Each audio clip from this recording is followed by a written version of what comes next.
The machines hummed their relentless chorus in the ICU as Margaret Thornfield adjusted the blanket around her employer's frail frame. At 73, she'd seen plenty of sickness in her 50 years of service to wealthy families, but nothing quite like this. Harrison Blackwood, the man who'd built a tech empire worth $47 billion, lay unconscious, his once commanding presence reduced to shallow breaths and the steady beep of monitors. "Any change?" Dr. Peterson asked, appearing at her elbow with his usual air of barely contained frustration. Margaret shook her head, her weathered hands smoothing the hospital sheaths with practiced care. "Same as yesterday, doctor, and the day before that." It had been 3 weeks since Harrison collapsed during a board meeting. 3 weeks of the world's most expensive medical team running every test imaginable. MRIs, blood panels, toxicology screens, neurological assessments. They'd examined every millimeter of his body and found nothing conclusive. The preliminary diagnosis kept shifting.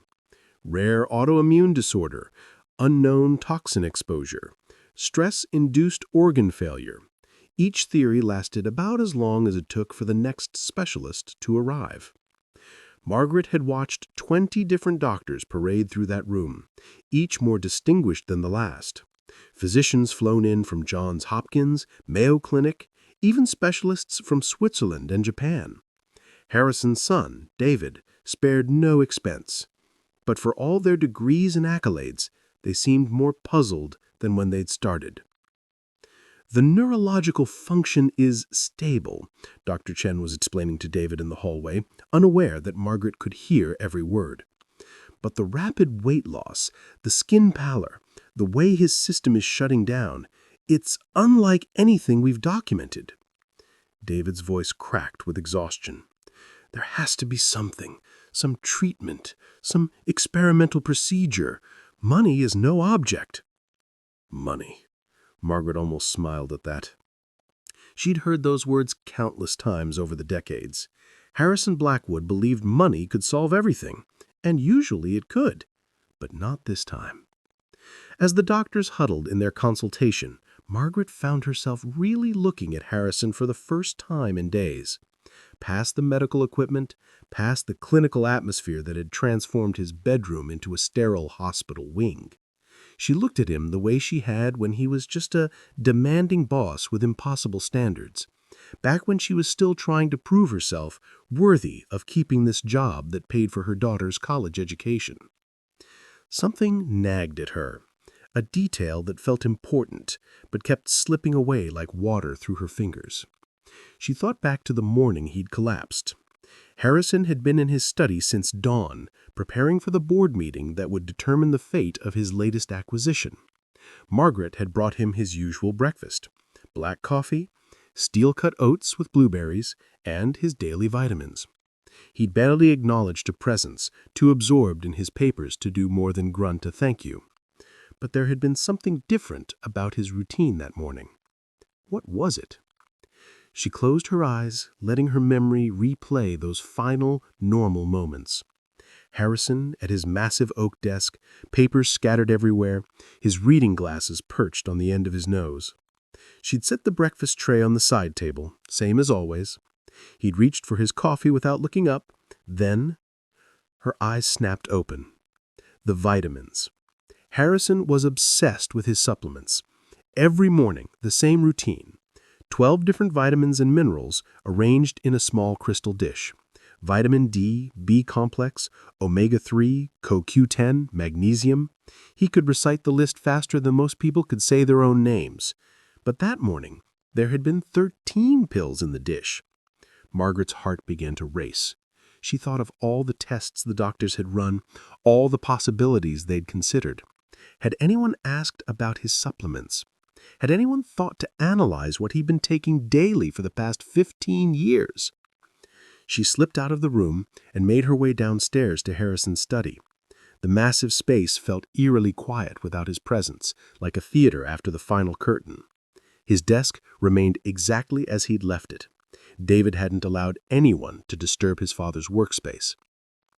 Margaret opened the bottom drawer where Harrison kept his supplement organizer.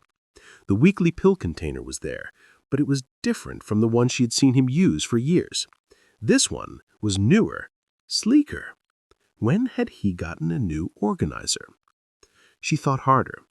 About 2 months ago, Harrison had mentioned a new wellness consultant, some expensive specialist who'd promised to optimize his biological age through targeted supplementation. Margaret had rolled her eyes at the time, another wealthy man's quest to buy immortality. But what if this consultant had changed more than just Harrison's supplement routine? What if one of those new additions was slowly poisoning him? She pulled out her phone and called David. When he answered, she could hear the strain in his voice. "David, honey, I need to ask you something important. Did your father start taking any new supplements recently?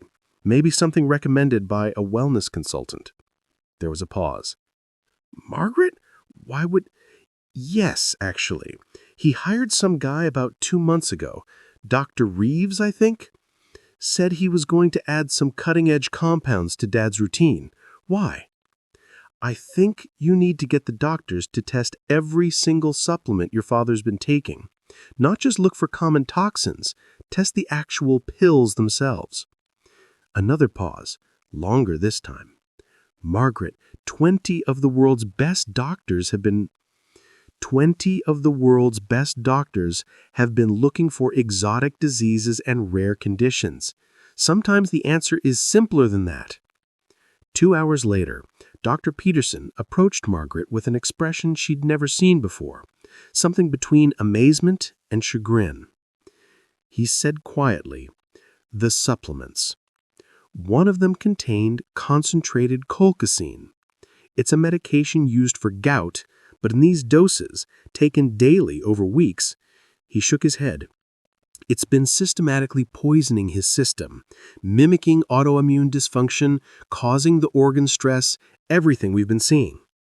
Margaret felt a mix of relief and anger. This Dr. Reeves. There is no Dr. Reeves, at least not the credentials he claimed. "We're looking into it now, but it appears Mr. Blackwood was deliberately targeted. The poisoning was slow enough to avoid suspicion, designed to look like natural decline." As they began the treatment to flush the toxin from his system, Margaret sat beside his bed and held his hand. She thought about all the assumptions that had been made over these past weeks.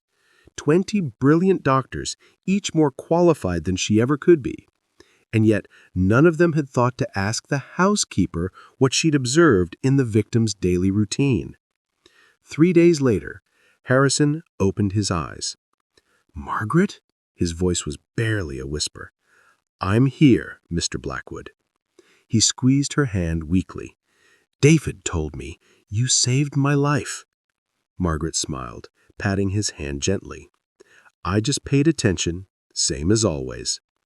As Harrison's strength slowly returned, Margaret reflected on the investigation that followed. The man posing as Dr. Reeves turned out to be connected to a business rival who stood to gain billions from Harrison's death. The plan had been methodical, patient, and nearly perfect. But it hadn't accounted for a housekeeper who'd spent 50 years noticing the small details that others overlooked. Sometimes the most important observations came not from the most educated eyes, but from the most attentive ones. Harrison never forgot that lesson, and he made sure Margaret's attentiveness was properly valued, not just in gratitude, but in the substantial trust fund he established for her family. After all, some insights are worth far more than medical degrees.